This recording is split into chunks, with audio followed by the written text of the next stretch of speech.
വിഷ്ണു ശാലിനിയുടെ പുതിയ എപ്പിസോഡിൽ മെഡിസിൻ വാങ്ങിക്കാൻ പോയ വിഷ്ണു അങ്ങനെ തിരികെ വരികയാണ്. അന്നേരം സുസ്മിത ഇതെല്ലാം നോക്കിക്കൊണ്ട് നിൽക്കുകയാണ്. അന്നേരം മെഡിസിൻ കിട്ടി എന്ന് പറഞ്ഞിട്ട് വിഷ്ണു ഇങ്ങനെ തിരിഞ്ഞ് നോക്കുമ്പോൾ സുസ്മിതയെ കാണുകയാണ്. ഇവളെന്തിനാ ഇവിടെ നിൽക്കുന്നത്, ഇവിടെ എന്താടി ബിരിയാണി കൊടുക്കുന്നതെന്നും പറഞ്ഞ് വിഷ്ണു അങ്ങ് ദേഷ്യം കടിച്ചു പിടിക്കുകയാണ്. അന്നേരം സുസ്മിത അങ്ങ് മാറിപ്പോകുന്നുണ്ട്. തുടർന്ന് പിന്നെ രണ്ടുപേരോടും പിന്നെ വിഷ്ണു അങ്ങ് സംസാരിക്കുകയാണ്. ശ്യാമ അങ്ങ് പേടിപ്പിച്ച് കളഞ്ഞു, ഇപ്പോഴാണ് ഒരു ആശ്വാസമായത്, കുഴപ്പമൊന്നുമില്ലല്ലോ എന്നൊക്കെ പറയുമ്പോൾ ശാലിനി പറയുന്നുണ്ട് അവൾ അങ്ങനെയാണ്, ചെറിയൊരു സങ്കടം പോലും താങ്ങില്ല എന്നൊക്കെ പറയുമ്പോൾ വിഷ്ണു പിന്നീട് ചോദിക്കുകയാണ്, അല്ല താൻ എന്തോ രാവിലെ എന്തോ ഒരു സന്തോഷ വർത്തമാനം പറയാനുണ്ടെന്ന് പറഞ്ഞല്ലോ, എന്താടോ എന്ന് ഇങ്ങനെ ചോദിക്കുമ്പോൾ ശാലിനിക്ക് അങ്ങ് വിഷമം വരികയാണ്. ശാലിനി തൻ്റെ വയറിലേക്ക് ഇങ്ങനെ കൈവയ്ക്കുന്നുണ്ട്.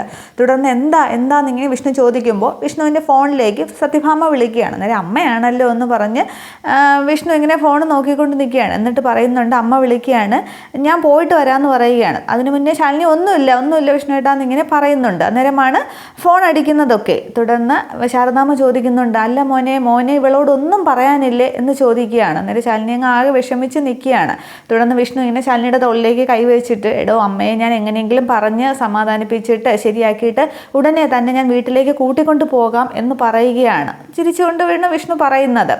അന്നേരം ശാലിനിക്ക് അങ്ങ് ആകെ സങ്കടം അങ്ങ് പൊട്ടി ഒഴുകയാണ്. ശാലിനി ആണെങ്കിൽ പെട്ടെന്ന് വിഷ്ണുവിൻ്റെ നെഞ്ചിലേക്ക് അങ്ങ് ചേർന്നങ്ങ് കിടന്ന് വിഷ്ണുവിനെ കെട്ടിപ്പിടിച്ചങ്ങ് കരയുകയാണ്. അന്നേരം എന്താടോ എന്നൊക്കെ ഇങ്ങനെ ശാരദാമ്മയും നോക്കുന്നുണ്ട്. വിഷ്ണുവിന് ആകെ ഒരു ചമ്മൽ പോലെ. പക്ഷേ ശാലിനി അങ്ങ് ആശ്വസിപ്പിക്കുകയാണ്. തുടർന്ന് ശാലിനി പെട്ടെന്ന് ഒരു ധൈര്യമൊക്കെ കൈവന്ന പോലെ അങ്ങ് മാറിയ ശേഷം പറയുന്നുണ്ട്, വിഷ്ണുട്ടൻ ചെല്ല്, ശ്യാമയ്ക്ക് സുഖമില്ലായിരിക്കുകയല്ലേ, അവൾ കാറിൽ കാത്തിരിക്കുകയായിരിക്കും, വിഷ്ണുട്ടൻ ചെല്ല് എന്ന് പറയുമ്പോൾ എല്ലാം ശരിയാവും എന്ന് പറഞ്ഞിട്ട് ശാലിനിയുടെ കവിളിൽ ഇങ്ങനെ തട്ടിയിട്ട് പോട്ടെ ശാരദാമ്മ എന്ന് പറഞ്ഞിട്ട് വിഷ്ണു അങ്ങ് തിരിയുകയാണ്. തുടർന്ന് അങ്ങ് കുറച്ച് ദൂരം എത്തിയിട്ട് വിഷ്ണു ഇങ്ങനെ തിരിഞ്ഞ് നോക്കുകയാണ്. അന്നേരവും നിറകണ്ണുകളോടുകൂടി ശാലിനി ഇങ്ങനെ നിൽക്കുകയാണ്. അന്നേരം വിഷ്ണു അങ്ങ് ചിരി വരുത്തിയിട്ട് ഇങ്ങനെ രണ്ട് കണ്ണ് അടച്ച് കാണിച്ചിട്ട് ഒന്നുമില്ല പോയിട്ട് വരാം എന്നിങ്ങനെ ചിരിച്ച് തലയാട്ടി പറഞ്ഞിട്ട് അങ്ങ് പോവുകയാണ്. അന്നേരം ആ ശാലിനിയുടെ ആ നിൽപ്പ് കണ്ടിട്ട് ശാരദാമ്മ ചോദിക്കുകയാണ്, മോളെ ഒറ്റയ്ക്കായിപ്പോയല്ലോടി നീ എന്ന്. അന്നേരം ആരാ പറഞ്ഞ് ഞാൻ ഒറ്റയ്ക്കായിപ്പോയെന്ന്, എത്ര പ്രതിസന്ധിയും സങ്കടവും ഒക്കെ വന്നാലും എനിക്ക് വിഷ്ണുവേട്ടൻ കൂടെയുണ്ട്, വിഷ്ണുവേട്ടൻ്റെ നെഞ്ചിലേക്ക് ഒന്ന് മുഖമണച്ച് ആ ശ്വാസം ഒന്ന് എടുത്താൽ എൻ്റെ എല്ലാ വിഷമവും പോവും എന്ന് പറയുമ്പോൾ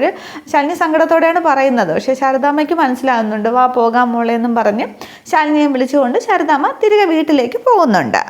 തുടർന്ന് കാണിക്കുന്നത് കുടുംബശ്രീ വീടാണ്. അവിടെ രാത്രി സമയം കാണിക്കുന്നത്. ശാരദാമ്മയാണെങ്കിൽ ഹോസ്പിറ്റലിൽ വന്ന പോലെ അതേപോലെ അങ്ങ് വിഷമിച്ചിരിക്കുകയാണ്. ശാലിനി നേരത്തെ പറഞ്ഞ കാര്യങ്ങളൊക്കെ എങ്ങനെയാണ് സംഭവിക്കുക എന്നൊക്കെ ഓർത്തിങ്ങനെ ഇരിക്കുമ്പോൾ ശാലിനി വരികയാണ്. അമ്മ എന്താ ഇങ്ങനെ ഒരു ഇരിപ്പിരിക്കുന്നത്, ഹോസ്പിറ്റലിൽ വന്നിട്ട് വേഷം പോലും മാറിയില്ല, ഞാൻ ദേ ഫ്രഷായി ചോറും കറിയും ഒക്കെ ഉണ്ടാക്കി, എനിക്ക് വിശക്കുന്നു, വാ കഴിക്കാമെന്നും പറഞ്ഞ് ശാരദാമ്മ നിർബന്ധപൂർവ്വം എഴുന്നേൽപ്പിക്കുകയാണ്. തുടർന്ന് ശാലിനിയുടെ കൈകളിലേക്ക് ശാരദാമ്മ പിടിക്കുന്നുണ്ട്. എങ്ങനെ സാധിക്കുന്നു മോളെ നിനക്ക് ഇതൊക്കെയും ചോദിക്കുമ്പോൾ എന്താന്നിങ്ങനെ കൂളായിട്ട് ശാലിനി ചോദിക്കുകയാണ്. അന്നേരം നിലത്ത് വീണ ഒരു ചില്ലു ഭരണി പോലെ നിന്റെ ജീവിതം ഇങ്ങനെ വീണുടഞ്ഞു കിടക്കുകയാണ്, എന്നിട്ട് നിനക്കിങ്ങനെ സന്തോഷമായിട്ട് പെരുമാറാനുമൊക്കെ എങ്ങനെ സാധിക്കുന്നു, നിന്റെ വയറ്റിൽ വളരുന്നത് വിഷ്ണുവിൻ്റെയും നിൻ്റെയും കുഞ്ഞല്ലേ, അതെങ്ങനെയാണ് മറ്റൊരാൾക്ക് കൊടുക്കുന്നത് എന്നൊക്കെ ചോദിക്കുമ്പോൾ അത് മറ്റൊരാൾ എന്ന് പറയുന്നത് ശ്യാമയല്ലേ, ശ്യാമ എൻ്റെ ചോരയല്ലേ, അപ്പോൾ ശ്യാമയ്ക്കൊരു കുഞ്ഞുണ്ടാകില്ല എന്നറിഞ്ഞാൽ രോഹിത്തിൻ്റെ മനസ്സിലൊരു വിള്ളലുണ്ടാവില്ലേ, പിന്നെ സത്യാമ്മയ്ക്ക് ശ്യാമ അബോർഷനായി എന്നൊരു സംശയം കേട്ടപ്പോൾ തന്നെ സത്യാമ്മയുടെ വെപ്രാളമൊക്കെ കണ്ടല്ലേ, സത്യാമ്മയുടെ ജീവനും എല്ലാവരുടെയും ജീവിതം കുറേ ജീവനൊക്കെ താറുമാറാവില്ലേ, ഇപ്പോൾ എല്ലാം ഒരു അടുക്കും ചിട്ടയോടും കൂടി പോയിക്കൊണ്ടിരിക്കുകയാണ്, അപ്പോൾ ഞാൻ ഇപ്പോൾ ഇങ്ങനെ ചെയ്താൽ ആർക്കും ഒന്നും സംഭവിക്കില്ല എന്നൊക്കെ പറയുമ്പോൾ അപ്പോൾ നിൻ്റെ ജീവിതമോ മോളെ എന്നിങ്ങനെ ദയനീയമായിട്ട് ശാരദാമ്മ ചോദിക്കുകയാണ്. അതൊക്കെ എന്നേ താളം തെറ്റിയതാണ്, അക്ഷരങ്ങൾ കൈമോശം വന്നൊരു പുസ്തകം പോലെ അതങ്ങ് പറന്ന് കിടക്കുകയല്ലേ, അതിനി ശരിയാകത്തൊന്നുമില്ല എന്നിങ്ങനെ പറയുമ്പോൾ എന്നാലും മോളെ എന്നും പറഞ്ഞ് വിഷ്ണുവിൻ്റെയും നിൻ്റെയും കുഞ്ഞല്ലേ നിൻ്റെ വയറ്റിൽ വളരുന്നതെന്ന് ചോദിക്കുമ്പോൾ അങ്ങനെ ഒരു കുഞ്ഞുണ്ടായിട്ടില്ല, എൻ്റെ വയറ്റിൽ വളരുന്നത് ശ്യാമയുടെയും രോഹിത്തിൻ്റെയും കുഞ്ഞാണ്, അങ്ങനെ പറയാവൂ, നമുക്ക് ഈ സംസാരം ഇവിടെ വെച്ച് അവസാനിപ്പിക്കാം, എല്ലാം നല്ല രീതിയിൽ പര്യവസാനിക്കട്ടെ, ഇതൊരു ത്യാഗമൊന്നുമല്ല, ഓരോ സാഹചര്യങ്ങളാണ് അവരുടെയും ജീവിതത്തിൽ ഓരോന്നൊക്കെ ഉണ്ടാകുന്നത്, അമ്മയുടെ ജീവിതത്തിലും കുറേ സംഭവങ്ങളൊക്കെ സംഭവിച്ചില്ലേ, നമുക്ക് ഈ സംസാരം ഇവിടെ വെച്ച് അവസാനിപ്പിക്കുക എന്ന് പറയുമ്പോൾ ശാരദാമ്മ ഇങ്ങനെ തൊഴി കൈയോടുകൂടി ശാലിനിയുടെ മുമ്പിൽ നിൽക്കുകയാണ്. ഒരമ്മ എന്ന നിലയിൽ ഞാൻ എങ്ങനെയാണ് നിന്നോട് നന്ദി പറയേണ്ടതെന്ന് പറയുമ്പോൾ ആ കൈയങ്ങ് ശാലിനിയെ പിടിച്ചു മാറ്റുന്നുണ്ട്, എന്താ അമ്മ എന്നൊക്കെ പറഞ്ഞിട്ട്. എന്നിട്ടും ശാരദാമ്മ അങ്ങ് തലയിൽ കൈ ഇങ്ങനെ അടിക്കുകയാണ്. എന്നിട്ട് പറയുന്നുണ്ട്, എന്തൊരു വിധിയാണ് എൻ്റേത്, ഒരു മകളുടെ ജീവിതം നേരെയാക്കാൻ വേണ്ടി മറ്റൊരു മകളുടെ ജീവിതം ഇല്ലാതാക്കുന്നു, എറിഞ്ഞുടയ്ക്കുന്നു എന്നൊക്കെ പറയുമ്പോൾ അങ്ങനെയൊന്നും അല്ല എന്നൊക്കെ പറയുമ്പോൾ എൻ്റെ മോളെ എന്നും പറഞ്ഞ് ശാരദാമ്മയെ ശാലിനി അങ്ങ് കെട്ടിപ്പിടിക്കുകയാണ്. അന്നേരം ശാലിനി അത്രയും നേരം ചിരിച്ചുകൊണ്ടാണ് സംസാരിച്ചതൊക്കെ. പക്ഷേ ശാരദാമ്മയെ കെട്ടിപ്പിടിക്കുമ്പോൾ ശാലിനി ആരുടെയും മുഖം കാണുന്നില്ലല്ലോ. അന്നേരം ശാലിനിയുടെ മുഖം അങ്ങ് സങ്കടം അങ്ങ് കരഞ്ഞു വരികയാണ്. പക്ഷേ ശാരദാമ്മ അങ്ങ് പിടിച്ചു മാറ്റുമ്പോൾ ശാലിനി ചിരി വരുത്തി ശാരദാമ്മയുടെ മുമ്പിൽ നിൽക്കുന്നുണ്ട്. എന്നിട്ട് വീണ്ടും ശാരദാമ്മ ഇങ്ങനെ ചേർത്ത് പിടിക്കുമ്പോൾ രോഹിത്തിൻ്റെയും ശ്യാമയുടെയും കുഞ്ഞ് എന്നിങ്ങനെ പറഞ്ഞ് മനസ്സിലിങ്ങനെ പറഞ്ഞ് പഠിപ്പിക്കുകയാണ് ശാലിനി തൻ്റെ കുഞ്ഞിനെ അവർക്കായിട്ട് നൽകാനായിട്ട്.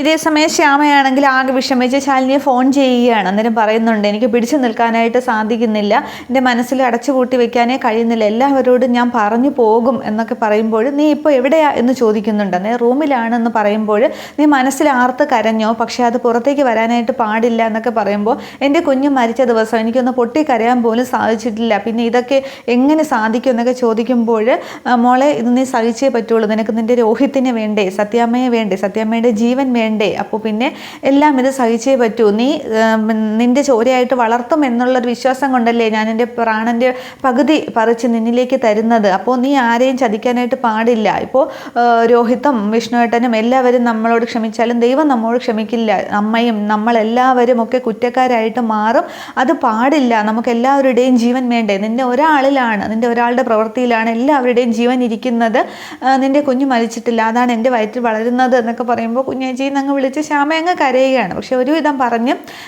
ശ്യാമയെ സമാധാനിപ്പിക്കുകയാണ് ശാലിനി. അന്നേരം ഇതൊക്കെ ശാരദാമ്മ കേട്ടുകൊണ്ട് അപ്പുറത്ത് നിൽക്കുകയാണ്. തുടർന്ന് പറയുന്നുണ്ട്, നീ കുറച്ച് ദിവസം കൂടി കുഞ്ഞേച്ചിക്ക് വേണ്ടി എങ്ങനെയെങ്കിലും ഒന്ന് പിടിച്ചു നിൽക്കാൻ നോക്ക് എന്നൊക്കെ പറയുമ്പോൾ ആരോ കതവിൽ മുട്ടുകയാണ് ശ്യാമയുടെ. അന്നേരം ആരോ കതവിൽ മുട്ടുന്നു എന്ന് പറയുമ്പോൾ നീ ചെന്ന് കതക് തുറക്ക്, അടച്ചിരുന്നാൽ സംശയം തോന്നും, കുഞ്ഞേച്ചി പിടിച്ച് സത്യം ചെയ്യും, നീ ആരോടും പറയില്ല എന്ന്, നീ ആയിട്ട് പറയില്ല എന്ന് പറയുമ്പോൾ കുഞ്ഞേച്ചിയാണ് സത്യം എന്നിങ്ങനെ ശ്യാമ പറയുകയാണ്. അന്നേരം വീണ്ടും കതവിൽ ഇങ്ങനെ തട്ടുകയാണ്. രോഹിത്താണ് തട്ടുന്നത്. അന്നേരം ഞാൻ പോയി കഥ തുറക്കട്ടെ എന്ന് പറയുമ്പോൾ ശരി മോള് സന്തോഷമായിട്ടിരിക്കുക എന്ന് പറഞ്ഞിട്ട് ശാലിനി ഫോൺ വയ്ക്കുകയാണ്.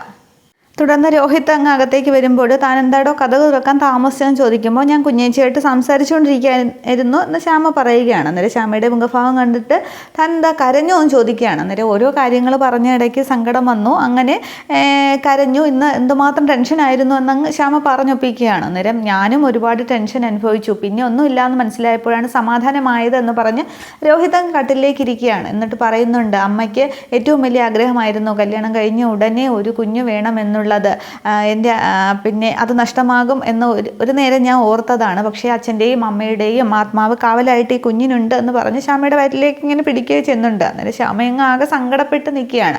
ഇവിടെ നിന്ന് പറയുന്നുണ്ട്, കല്യാണം കഴിഞ്ഞ ഉടനെ കുഞ്ഞ് വേണമെന്ന് അമ്മ പറയുമ്പോൾ ഞാൻ പറയുമായിരുന്നു അനാഥാലയത്തിൽ നിന്നെങ്ങാനും എടുത്താൽ പോരെ, വെറുതെ എന്തിനാണ് ജനപരിപ്പ് ഉണ്ടാകുന്നത് എന്നൊക്കെ ചോദിക്കുമായിരുന്നു കളിയായിട്ടൊക്കെ.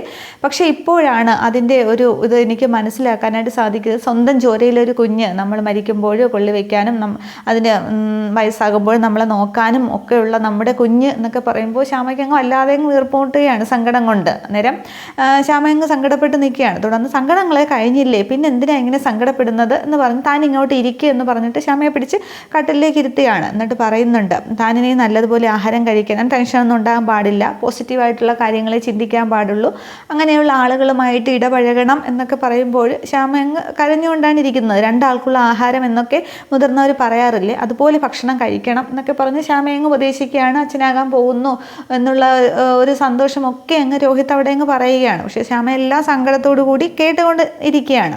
തുടർന്ന് താൻ അങ്ങോട്ട് നീങ്ങിയിരിക്കാനായിട്ട് പറയുമ്പോൾ എന്തിനാന്ന് ചോദിക്കുന്നുണ്ട്. തുടർന്ന് കട്ടിലിൻ്റെ ഒരു സൈഡിലോട്ട് ശ്യാമ നീങ്ങിയിരിക്കുമ്പോൾ ശ്യാമ അങ്ങ് ശ്രദ്ധിക്കാതിരിക്കുമ്പോൾ രോഹിത് പെട്ടെന്ന് ശ്യാമയുടെ മടിയിലേക്ക് അങ്ങ് തലവെച്ച് കിടക്കുകയാണ്. എന്നിട്ട് പറയുന്നുണ്ട്, എല്ലാം ഒരു പ്രത്യേകത സാഹചര്യത്തിലൂടെ ഉണ്ടായതാണല്ലോ, എല്ലാം രസമായിട്ട് തോന്നുന്നു, നമ്മൾ തമ്മിലുള്ള കല്യാണം, പ്രണയം, പിന്നെ നമ്മുടെ രണ്ടുപേരുടെയും ജീവൻ തൻ്റെ വയറ്റിൽ തുടിക്കുന്നു എന്നൊക്കെ പറയുമ്പോൾ ശ്യാമ ആലോചിക്കുന്നുണ്ട്, ഡോക്ടർ പറഞ്ഞത് 10 മാസം പിന്നെ ഗർഭം ധരിച്ച് പൂർണ്ണ ആരോഗ്യവാനായ കുഞ്ഞിനെ പ്രസവിക്കാൻ ശ്യാമയ്ക്ക് കഴിയില്ല എന്നതൊക്കെ ഡോക്ടർ പറഞ്ഞതോർത്ത് ശ്യാമ അങ്ങ് ആകെ സങ്കടപ്പെട്ട് കരയുകയാണ്. പക്ഷേ രോഹിത് അതൊന്നും ശ്രദ്ധിക്കുന്നില്ല. രോഹിത് അങ്ങ് ആകെ സന്തോഷത്തിൽ കുഞ്ഞിനെക്കുറിച്ചും ശ്യാമയെക്കുറിച്ചും അച്ഛനെയും അമ്മയെയും കുറിച്ചും ഒക്കെ അങ്ങ് വാതൊരാതെ സംസാരിച്ചുകൊണ്ടിരിക്കുകയാണ്. ഇത്രയും ആകുമ്പോൾ എപ്പിസോഡ് അവസാനിക്കുകയാണ്. Okay, thank you.